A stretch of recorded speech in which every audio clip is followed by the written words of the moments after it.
Greetings, Summoners. Today I would like to share with you my collection of the Shin Megami Tensei tabletop role-playing game Devil City Tokyo 2000X series. This is the 5th official tabletop RPG system for the SMT series. They've only ever been printed in Japan.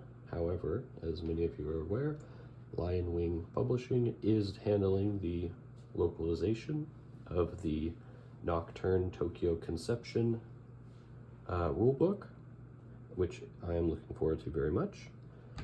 But this that is the system previous to this one, and while Tokyo Conception is still quite popular in Japan, because both this edition and that edition are both from 2005, 2006, respectively, until about 2010 for this system's last supplement.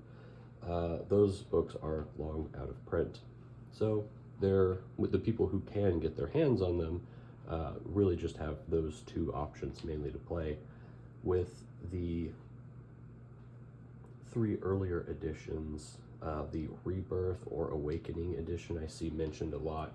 Very few people I've seen any reference of playing the original system, but I know some people who have that book, and I'm interested that they haven't shared with me really the contents. They bought it for like collector reasons, but interested to know what's in those ones. But they're quite a departure from these newer editions that were designed by Tokita Yusuke.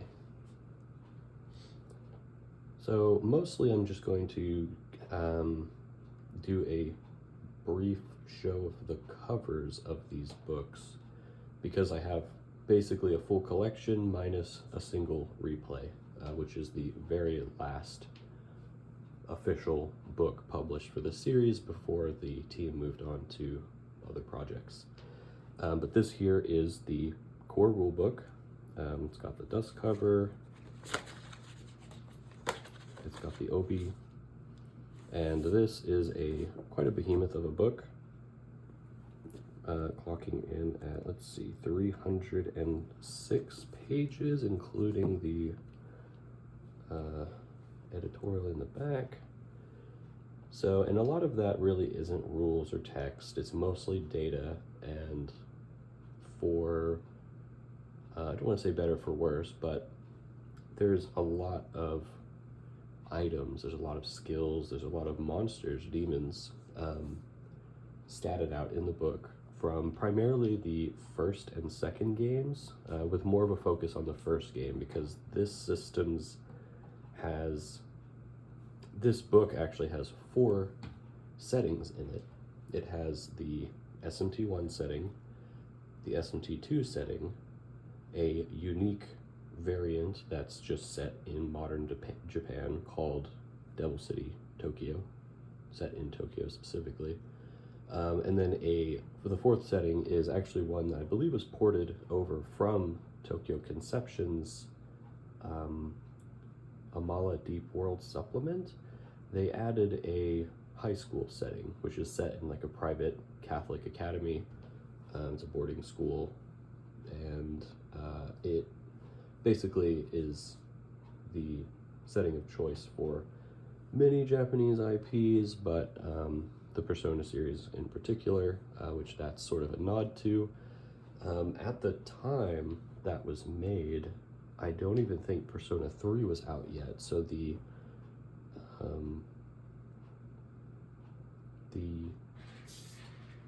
focus on like the social links and things like that were not so high.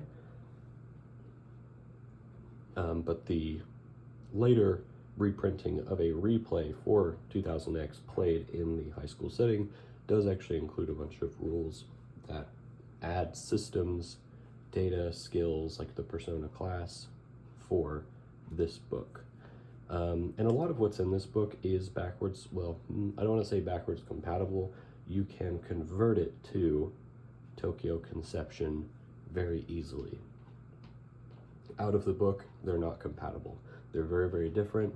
many systems are different. The core mathematical formula behind calculating damage and defense, which are, I mean, what's more important than defending yourself and killing the enemy? They're very different. Tokyo Conception greatly inflates those numbers, while Tokyo Conception has more reserved numbers, which I do like about Tokyo Conception, but it does sort of run into the problem where it emulates the game very, very closely, the video game being specifically Nocturne, minus the press turn system, of course. So certain things get a little odd, like in Tokyo Conception, if a human is using a sword and they use a physical skill, you don't actually use any of the sword's parameters, like its damage or its attack bonus. Those values are only for basic attacks, which may strike some people as odd.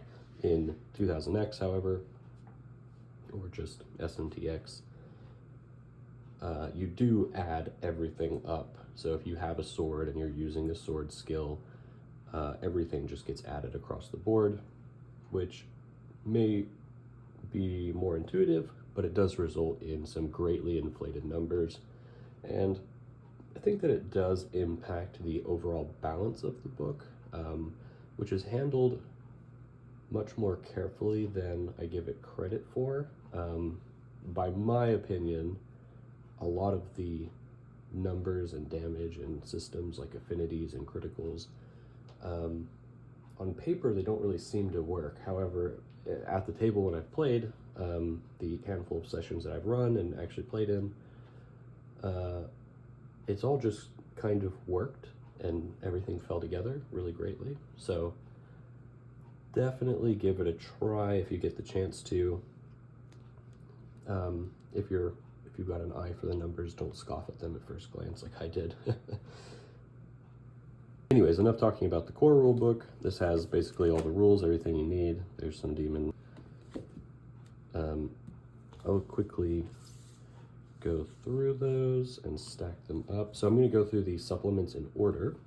This is the Diamond Realm, or Kongo Shinkai, and it adds quite a few new rules. This one I believe is the one where it adds, let me just double check. It has a bunch of fumble tables if you want to really punish people for rolling fumbles, which is just a 1% if you roll 100 on your D100 die. Let me just double check. Keyword cards are nice. New classes. I thought this was the one where they added, oh, this is where they add the evolution table. So like if you have Agi, after you hit a certain level, you can roll on these tables to either mutate it to another skill or upgrade it into Maragi or Agi Lao. I thought that this one had, oh yeah, more setting stuff. There's ATLUS, everyone's favorite. Maybe it's the next one. The custom demon rules, it gives you like the formula that you can follow to give you a pretty balanced demon. So when I said that the core book had 4 settings, one of them being SMT 2, Tokyo Millennium, the Tokyo Millennium supplement also focuses on SMT 2 in particular. Let's take a look here. This one adds, yeah, so this is the one where they give you custom demon rules. They add special classes that can be added on as templates. In the core book, humans accumulate up to 3 classes and you just add them all together. But these ones are unique in that I don't think you can start as these classes. So like demonoid, you become a demonoid. Cyborg, you become a cyborg. You don't just start off as a cyborg. Depending on the level of play that your table uses, it's possible to begin, like you create your character with 2 classes already, but you can't have more than one of these template classes. And it does add cyberware. It is not on the level of like a cyberpunk game, but it's interesting, especially if you're playing in the SMT2 setting.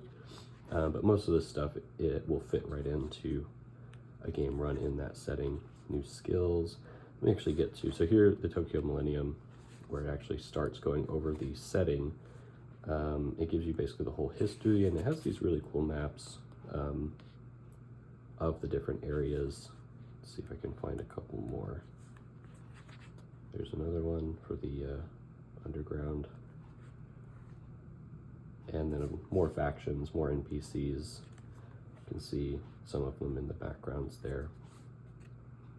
Puppet Master guy. More demons. So every book adds a bunch of skills, a bunch of items, usually some classes, a bunch of demons. I think in total across the core book and the 6 supplements, there are pushing 500, maybe 600. I haven't actually counted the last supplement books, which very few people have ever posted about online. Here I have slid the OB up to cover some of the art on this one. It is, I don't want to take any risk on the very first video that I record here. Mr. Kado. So this one is Makai Sephiroth. I haven't actually read this supplement. There's a couple of these that I haven't read yet. So, let's see, machine. So these ones add like, I don't know if they're half demon classes or if these are classes for demons. I think that they're the latter, which is very interesting because demons, in my opinion, are handled kind of poorly. Oh, there's Mara. And oh boy, do they have some cool art for some of the characters. Demons are a big focus of Tokyo Conception, where it was specifically the Fiend or Demi-Fiend class. You can also play as demons, and they have their, you can fuse them and inherit skills and transfer different affinities and things. But in SMT X, the focus is much more on the human characters, which I think most people tend to prefer playing as the humans. Everyone wants to be a summoner, everyone wants to use a gun. Basically, which is what I've seen in discussions surrounding Tokyo Conception. Almost everyone has wanted to create a human character, which I think a lot of people are going to be disappointed by because they're extremely weak in Tokyo Conception, and that's by design. Whereas in SMT X, they are the primary focus for the PCs, and they become very, very strong, just like the protagonists do in the video games. So my point with that being that the demons in Nocturne, Tokyo Conception, you basically, let me just go to a demon. So you wouldn't start the game as a level 70 demon, but well, let me see. Maybe they have a low level demon in here. So those are the best examples. 30, 30, 30, 26, 21. Well, I had oh, there's a level 18 guy. Apisu, right. So level 18, basically if your GM says, we're gonna start the game at level 10 or level 15, this demon is close enough to that level that they could be allowed, the GM may allow, using higher level demon. You basically just take their stats, their strength, their target numbers, their damage and power numbers, dodge, conversation, their base HP MP, and then you have the defense points, which are calculated very simply, initiative. You ignore the boss stuff, you have your affinities, you have the skills that you start with, and you also ignore the items and XP. You basically just take those stats, those values here, affinities, skills, and like that's it. Character creation's basically over for the demon PCs. You do choose additional skills which are added on top of those, and that's all fine and good. For advanced players and game masters, you may allow a player to fuse their demon during character creation, which can alter what skills you have. But for first-time players, low-level play, you just pick one of the demons and then you're off to the races already. For the humans, it's much more involved. You pick a class, you allocate your stats on top of the additional skills, then you have equipment and your starting currency to spend.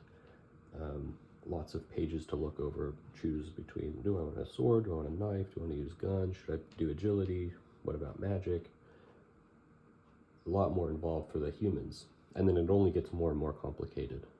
But by the time that complication adds up, in my experience so far, the players are going to be more well-versed in the game, because the rules are quite simple, very wieldly at the table, minus some of the math. But if you have a calculator or are quick with numbers, then it's no problem at all. Dark Profile is a really cool one. This one, so these, where the Diamond Realm introduces new dimensions, Tokyo Millennium takes you to the future, Makai Sephiroth, I haven't actually read it, but I'm pretty sure that that's still pushing towards the cataclysmic events. This one goes back to modern Tokyo, and it has a little bit more of a focus on, I don't want to say persona, but it is more about the characters and their relationships, and it adds a bond system, but it's like the third time they revised the bond system, which is kind of annoying. But it only gets better every time, I think. Here they basically reprint a lot of the classes with revisions. So for whatever reason, a lot of the classes in the core book did not have a level 51 skill.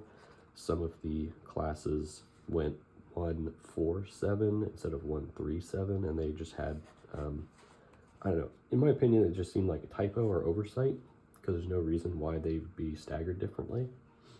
But it does include a class 2.0 system where these reprinted classes come into play. Reprinted skill upgrading table, bunch of new classes, hero, chaos hero, law hero,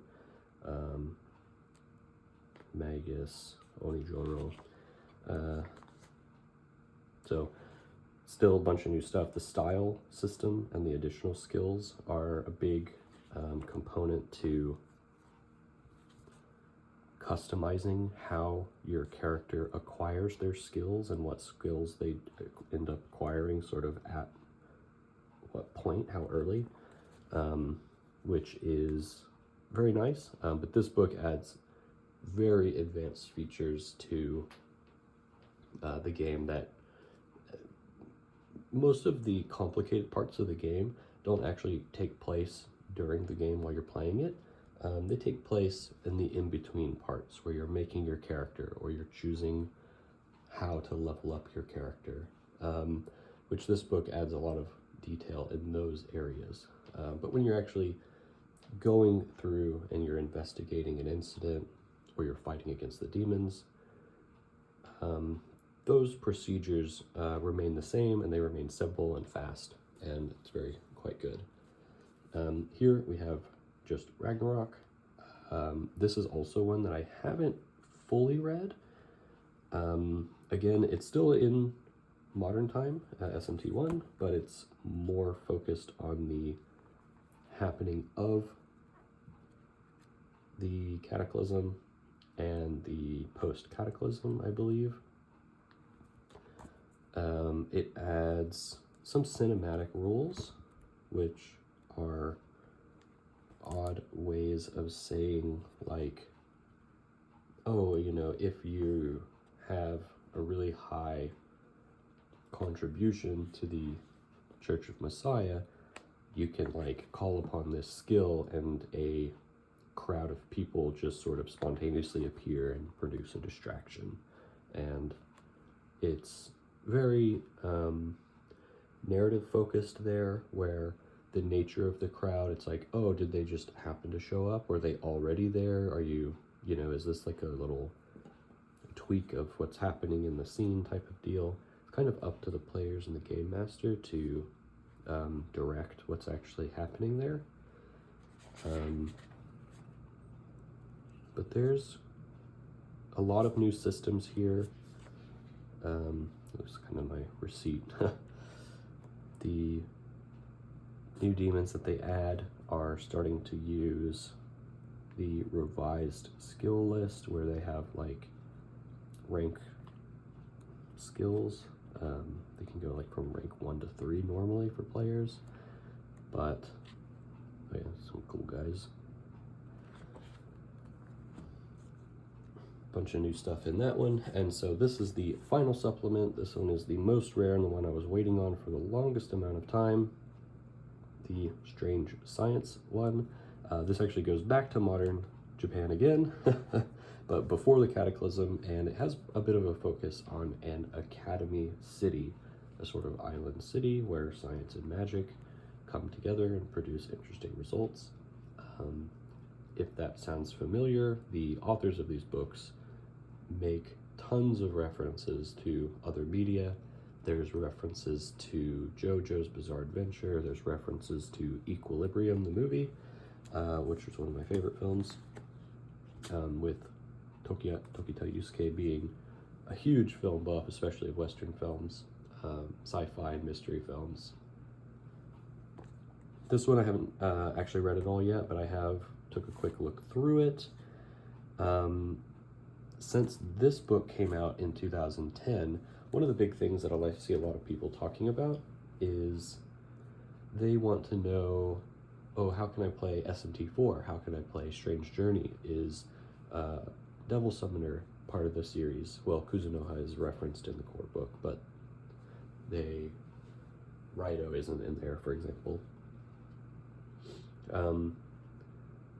The Digital Devil Saga with the Atmas and the demon transformation.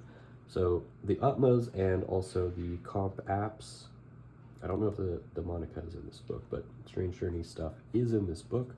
The specific setting of those games, I don't believe, is featured here, but the data from those games and the systems from those games make an appearance in this book,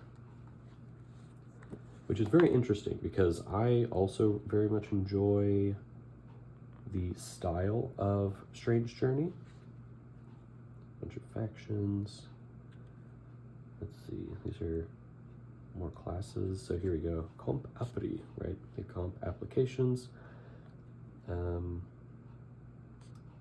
These, I don't know how they work. I haven't read them, so this is not something I'm going to spend a bunch of time reading on the video here. Approach events, that's probably pretty cool because the approaches are during the information scene.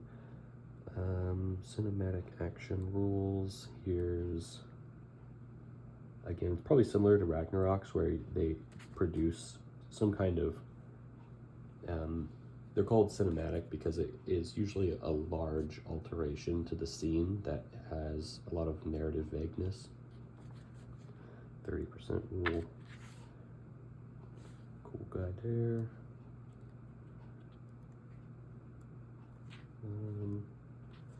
Oh, there's Orcus.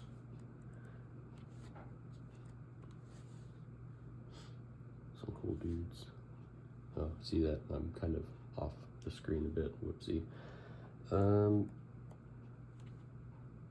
Yeah, so this one has a bunch of it introduces a lot of the setting stuff from games that came out after 2005. A lot of people have, of course, been playing the new SMT 5 and SMTW, as I call it, where, and I've seen a lot of people asking about, like, oh, how can we play in that setting? How do we do Nahobino? I think this system covers that style of reincarnation aspect. if I'm not mistaken, I think Ragnarok introduces the sort of human, as they level up, humans can fuse themselves with a demon and just become a demon, but the reincarnation tilt is different than that, where the demon that you're an avatar of, kind of like the Nahobino, is not just another demon. It's a different type of demon, different way to distinguish your character. So that's the core rule books. I'll quickly go over some of the replays that I have.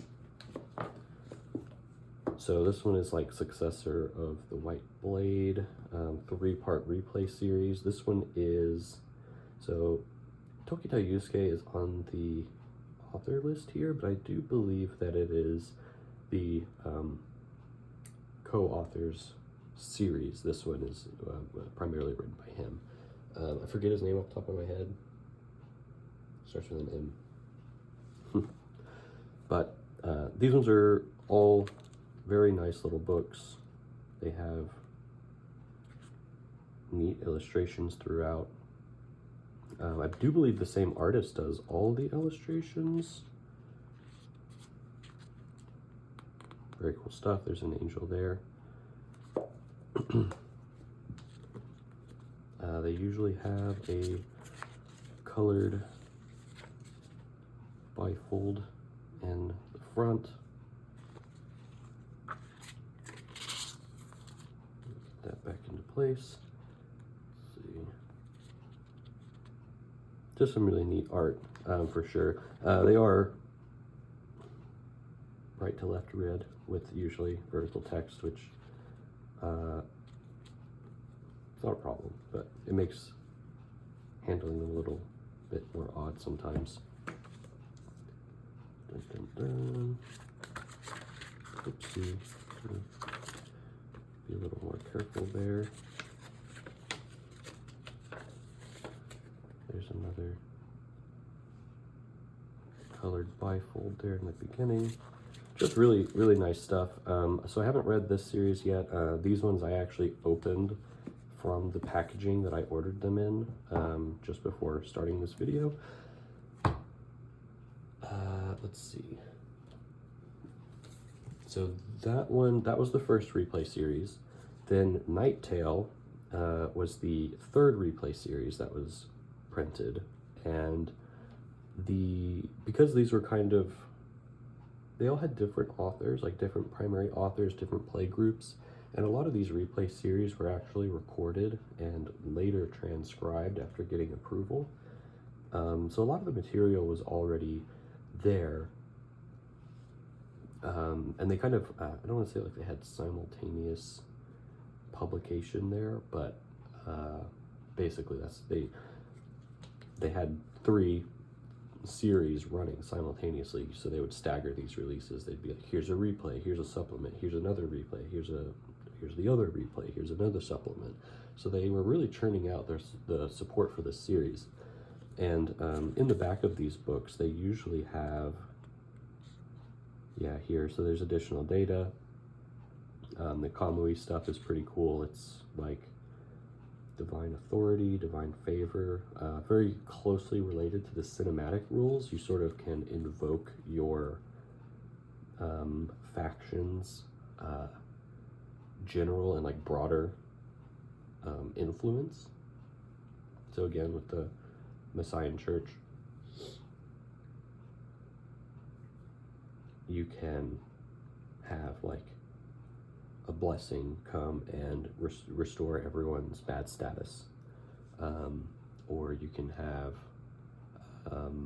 they're not all cinematic, like having a group of followers show up and cause a scene, but many of them are flavored into different ways. Like the highest level one for the Messiah Church, I believe, is like basically the one true God just eradicates someone. It just hits them with like an expel attack with 80% chance of insta-kill.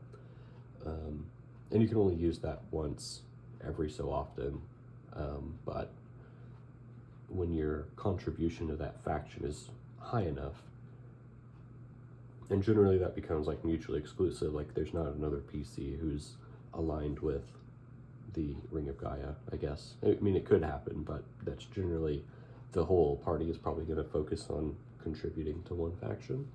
And then the party can invoke that ability. But the Nighttale series, so this one also I haven't read. 4 books in total. I actually have a duplicate of that one there. I have a duplicate of 3 of the supplements too, because I won a multi-book auction, which is great because it had Strange Science, which was the last book I was missing. So I got some duplicates, second copy of the core rulebook, that way that my friend who I bought the core rulebook with initially, he can just keep that copy now, instead of us having to share it. Yeah, the characters in this one are really cool. The main character appears to undergo quite some changes throughout the beginning here. I think she's actually a dwarf. Like, she's not a human. Let's see if I can find they have like a bath scene in every single one of these. I have to be careful to go past it. Oh, Chinese dress. He's got a gun, and he is, oh, so the as many of you know, the flight demons are weak to guns, and he's got a machine gun. I thought this was one that had, well, I mean, why not just spin through all of them? USB stick, and she's always eating something. Oh. Being accosted.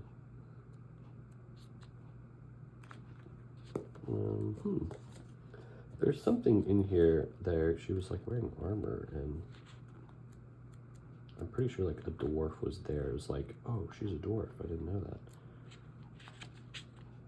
Oh, someone's being crucified, and he's doing some demon summoning. That's cool. Oh, there it is. Well, it kind of makes me think she's a dwarf. She's got a giant hammer, little hat on. I guess she's about to destroy a vampire. Yeah, I mean, not to do like a huge spoiler of just all the pictures, I guess, but oh, this one has much fewer pictures. Some nice Jack Frost shirt.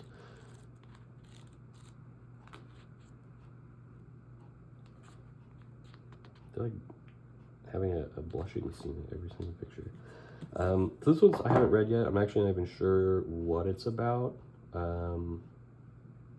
in terms of like what all they're doing. Is it Devil City Tokyo setting? I'm pretty sure it is. But that one's really cool. And then last but not least,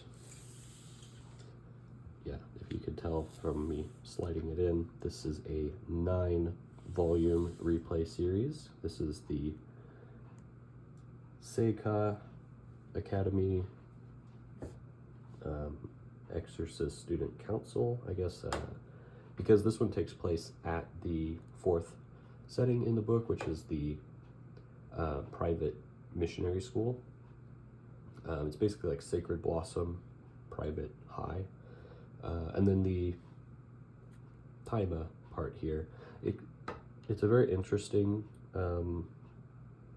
word that's used throughout these books a lot, and probably in SMT in general. I'm not super familiar with the original Japanese scripts of the video games, but Taima is a sort of, it gets localized to exorcism very often, and it's hard to pick a different word. But this one is more of it's not like where like Hama is to exorcise them by expelling them and like banishing them. This Taima is a little bit more of like a hunting, subjugating, dealing with in a more physical capacity, I feel, as opposed to a mystical capacity or spiritual capacity. Just something to keep in mind. So they are demon hunting student council. But this series is really cool. I have gone through some of the first book, and I really love the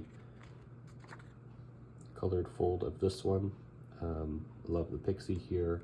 It's actually Ketchi. I thought that she was a Nekomata for a while, but she starts off as a human character, and then just with the GM, she basically says, "I want to be a cat. I want to be a cat. I want to be a cat." And the GM says, "Okay, well, you can be Ketchi. We'll level up the stats, and we'll just say that Igor puts you in the demon vat, and you come out as a demon." And the demons in this setting do have the ability to assume like a human guise. I don't think that's true of like every SMT setting. But yeah, it's let's see, can I get them all in frame?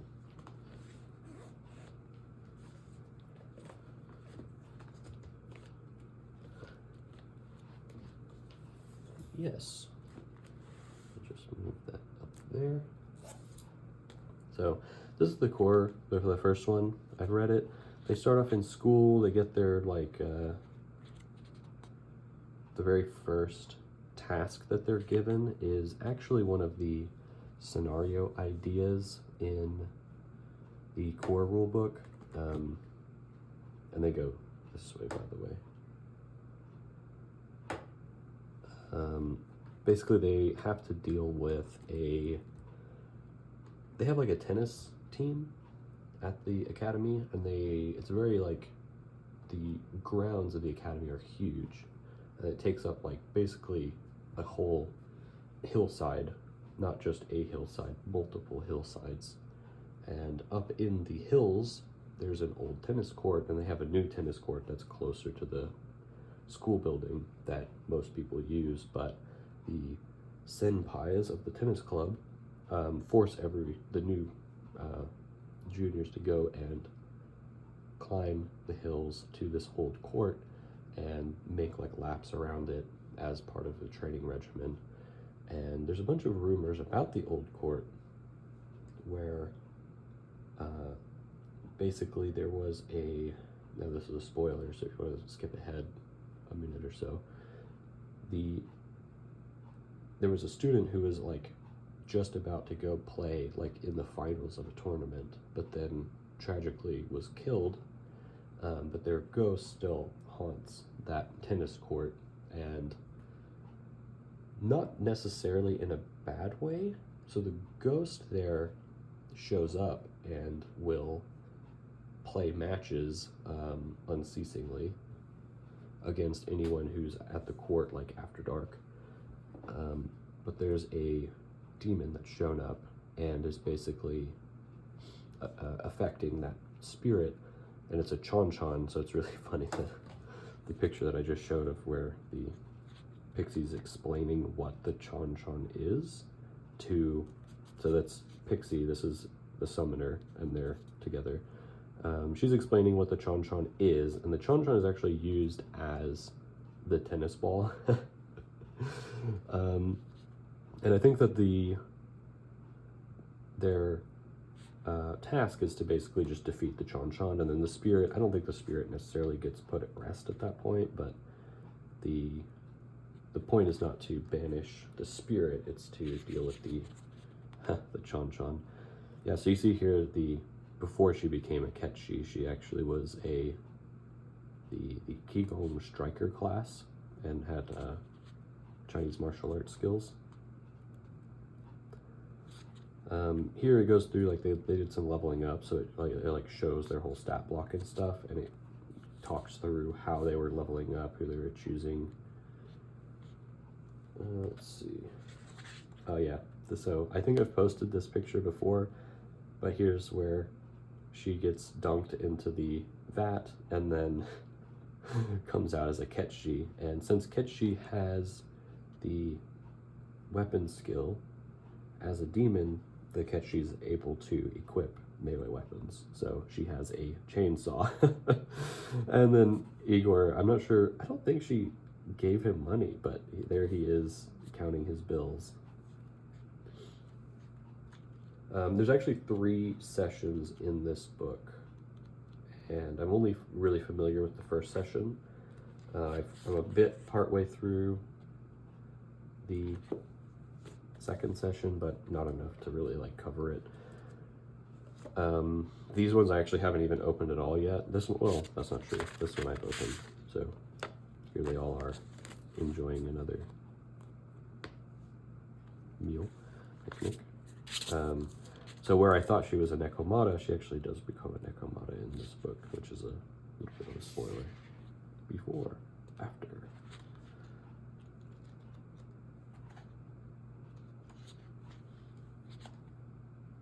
Classic girl who's bad at cooking gag. I was actually talking about that with a friend the other day, and he was like, I don't like that gag, it's not funny. I think it's funny. There's the whole gang again. I'm actually not sure who that is. I don't think that's a new character. She looks like a robot though. But yeah, so I'm not going to go over all those books. I'm just showing them off. I mean, this is part of the whole thing I've been collecting. Like I said, there's only one book I'm not missing, and I'm not really hurting for one more book. I mean, it'd be great to complete the collection, and I do check the sites and auctions and stuff, but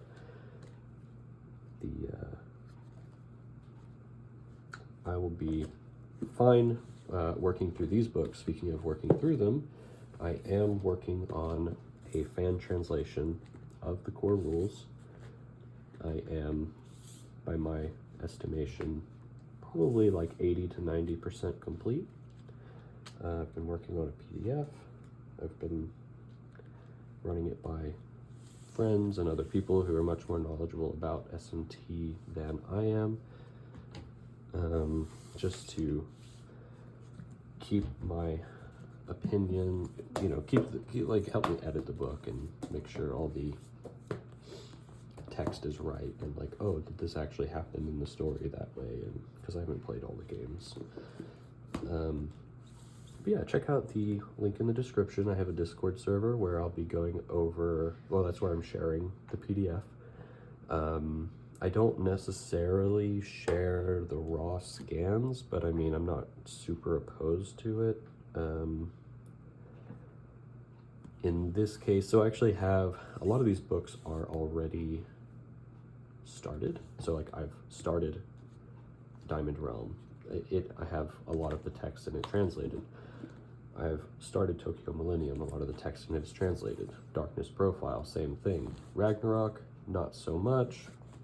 Makai Sephiroth, not so much. And then Strange Science, which is probably the one that most people are interested in terms of like, oh, these are the modern SMT games. These are the ones where the spin-off games and other things like that a lot of people really ask about. Haven't started on that one either. I do have, so again, I was talking about the back of the book rules. This one, the back of the book. Let's see if I can, where is it? Oh, additional BGMs, that's cool. Successor, no, that's not right.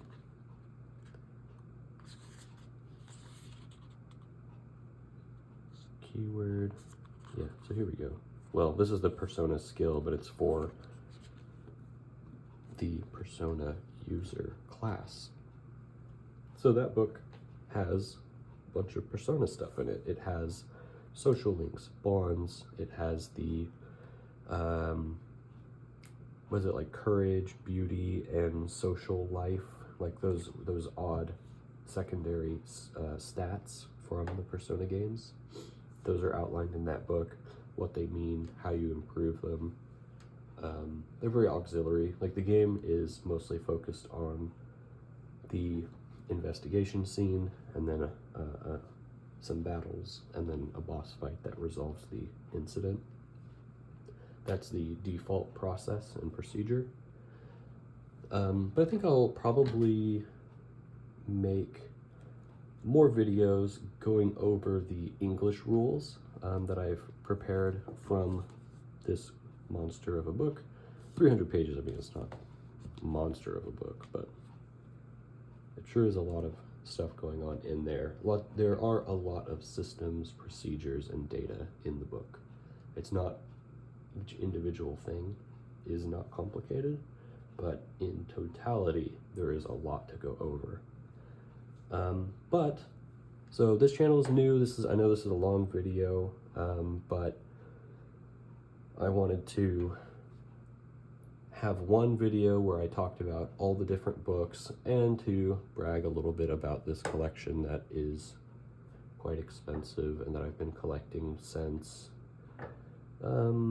probably only 2 years really, but I've been working at this fan translation since 2020, maybe even 2019, where my friends and I were like, oh, we want to play like an SMT game.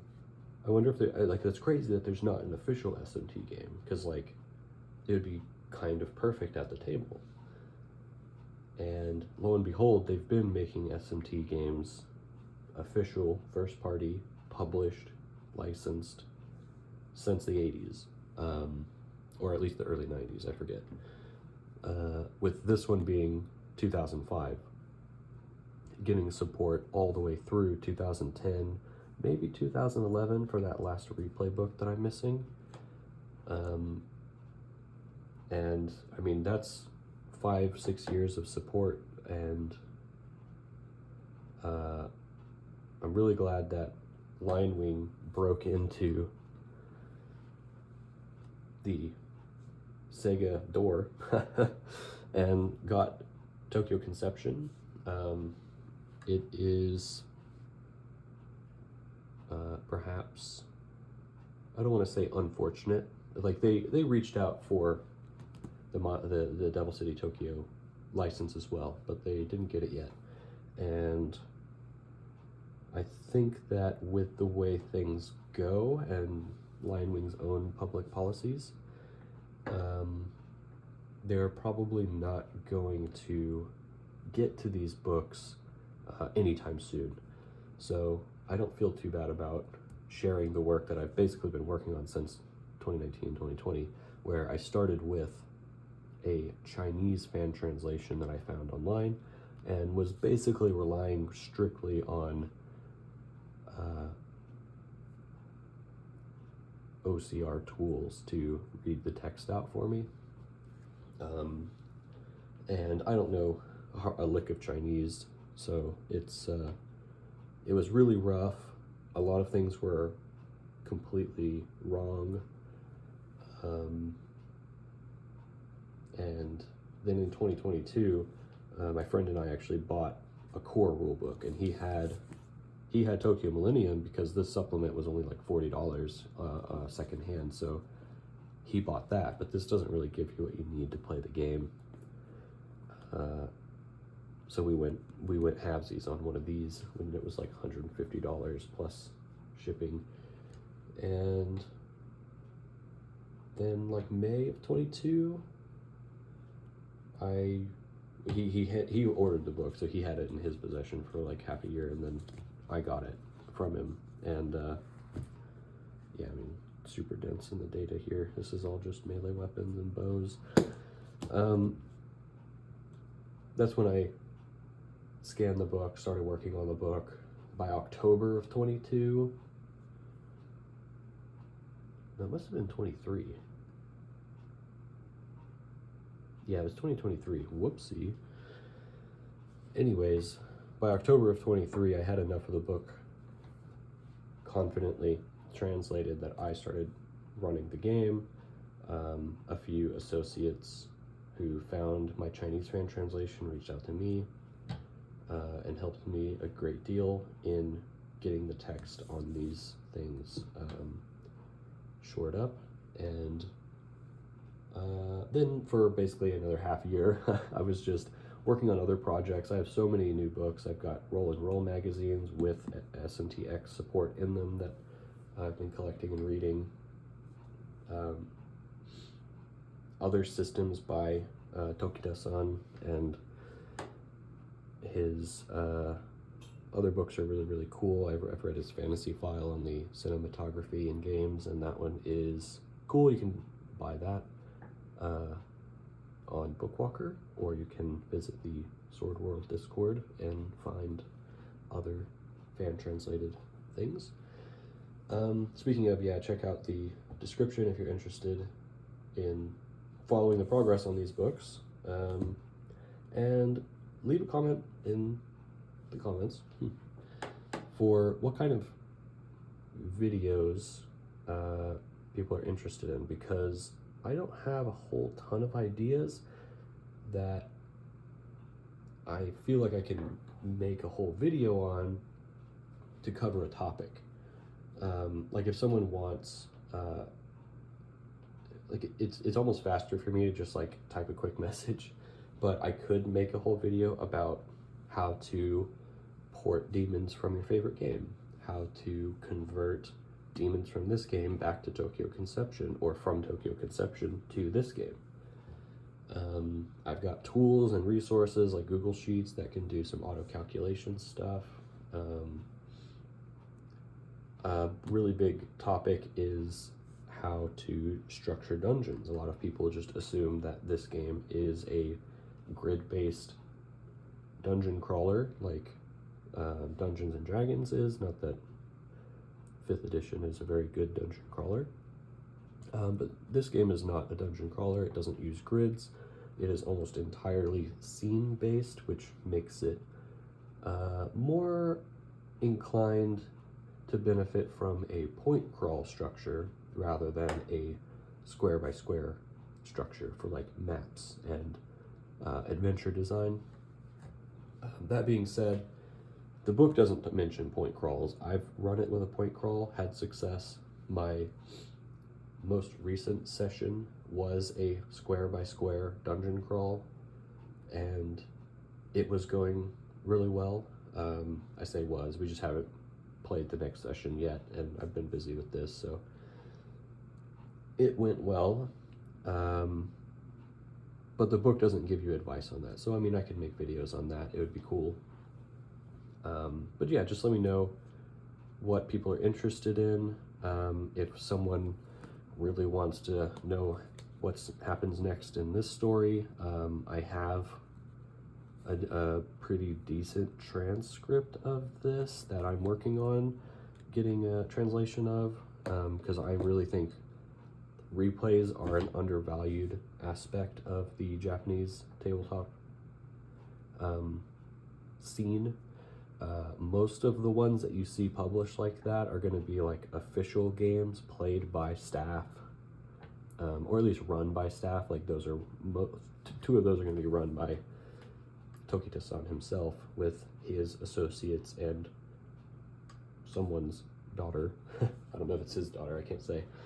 So it's not just staff members, but they're official games run and played and transcribed, published with art, and they're all just really wonderful, great showcases about how the designers play the game, how they make their rulings.